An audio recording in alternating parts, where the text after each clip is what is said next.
Comrades, இது சஷ்டி விரதம் நாள் 3க்கான வீடியோ தான் நீங்கள் பார்க்க போகிறீங்க. நேற்று ரொம்ப ரொம்ப லேட்டாக தான் எந்திரிச்சேன். என்னன்னே தெரில, உடம்பு ரொம்ப டயர்டாக இருந்ததா. எல்லோரும் போனதுக்கப்புறம் தான் நான் எந்திரிச்சேனே. சரி எந்திரிச்சு குளிச்சுட்டு ஒரு மாதிரி நல்ல பாட்டோட ஆரம்பிக்கலாம் அப்படி சொல்லிட்டு ஃபஸ்ட்டு அப்பாவுக்கு பாட்டு தான் வச்சேன். எனக்கு அந்த மன்னா நாளும் திருச்செந்தூரின் மன்னாவே அந்த சாங் ஏனே தெரியாது, முருகன் அப்படி சொல்லிட்டாலே எனக்கு அந்த பாட்டு தான் ஞாபகம் வரும். சின்ன வயசுலேருந்து அது ஏதோ என் மனசில் என் சோல் கூட கனெக்ட் ஆன மாதிரி ஒரு பாட்டு. அந்த பாட்டை வச்சுட்டு அப்படியே வைப் பண்ணிக்கிட்டே தான் நான் கிளம்ப ஆரம்பித்தேன். அப்புறம் கிளம்பிட்டு எப்பயும் மாதிரி அப்பா கிட்டே உட்காந்து ஒரு 1/2 அன் ஹவருக்கு மேலே அவர்கிட்ட வேண்டுதல் வச்சு பாட்டு பாடிட்டு, அதாவது கந்த சஷ்டி கவசம் பாடிட்டு, அதுக்கப்புறம் ஒரு டீ குடிப்பேன் எப்பவுமே காலையில். அதே மாதிரி ஒரு டீ குடிச்சிட்டு எனக்கு வேலைக்கும் டைம் ஆகிடுச்சா, அதோட லாகின் பண்ணி நான் உட்காந்துட்டேன். நேற்று ரொம்ப டயர்டாக இருந்தாலும் ஒரே ஒரு வாழைப்பழம் மட்டும் காலையில் சாப்பிட்டேன். சாப்பிட்டுட்டு அடுத்து எனக்கு கால்ஸ் வந்துக்கிட்டே இருந்துச்சு.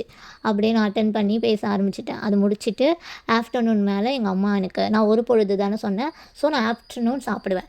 சாம்பார், வாழைக்காய், அப்புறம் அப்பளம் செஞ்சு வச்சுட்டு போயிருந்தாங்க. அது நல்லா சாப்பிட்டு, அதுவும் சாம்பாரில் நெய் ஊற்றி வச்சுட்டு போயிருந்தாங்க சாப்பாட்டில். செம்ம டேஸ்ட்டாக இருந்தது. நல்லா சாப்பிட்டுட்டு அதுக்கப்புறம் உட்காந்து அடுத்து நான் வேலை பார்க்க தான் ஸ்டார்ட் பண்ணிட்டேன். அப்படியே எனக்கு ஒரு 7:00 தான் வேலை முடிஞ்சிச்சு. அப்புறம் எப்பயும் மாதிரி அப்பாவை பார்க்கலாம் அப்படி சொல்லிவிட்டு நானும் அம்மாவும் தான் கோயிலுக்கு போனோம். கோயிலுக்கு போயிட்டு ஃபஸ்ட் நாள் மாதிரியே உட்காந்து அவர் பக்கத்தில் உட்காந்து பாட்டு கந்த சஷ்டி கவசம் பாடினேன். எப்போயுமே எல்லாேருக்கும் சேர்த்து தான் நான் ப்ரே பண்ணிவிட்டு வருவேன். பட் இந்த வாட்டி ஒரு 2 பேருக்கு எக்ஸ்ட்ராவாக ஸ்பெஷலாக அவர்கிட்ட கேட்டுட்டு வந்தேன். நேற்று எனக்கு ஒரு மெசேஜ் வந்துச்சு. அவங்க பேர் வந்து அனிதா ராமச்சந்திரன். அவங்களுக்கு வந்து கல்யாணம் ஆகிட்டு குழந்தை இல்லையாம். ஸோ எனக்காக ப்ரே பண்ணிக்கோங்க அப்படி சொல்லி மெசேஜ் பண்ணியிருந்தாங்க. ஸோ அவங்களுக்காக அவங்களோட பேரை சொல்லியே அப்பா கிட்ட, சீக்கிரமாக நீயே வந்து பிறந்துரு, இல்லைன்னா உன்னோட 2 ஒய்ஃபில் யாரையாவது மகளாக அவங்களுக்கு கொடுத்துரு அப்படி சொல்லி அவங்களுக்காகவும், அப்புறம் வினிமணின்னு ஒருத்தவங்களும் கமெண்ட் பண்ணியிருந்தாங்க. அவங்க 2 பேருக்காகவும் ஸ்பெஷலாக ப்ரே பண்ணிட்டு வந்திருக்கேன்.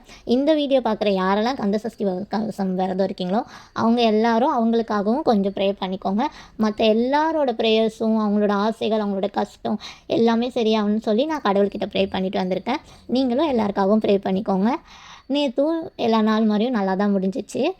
உங்களுக்கும் இந்த கந்த சஷ்டி கவசம் விரதம் நல்லா போகணுன்னு நான் வேண்டிக்கிறேன்.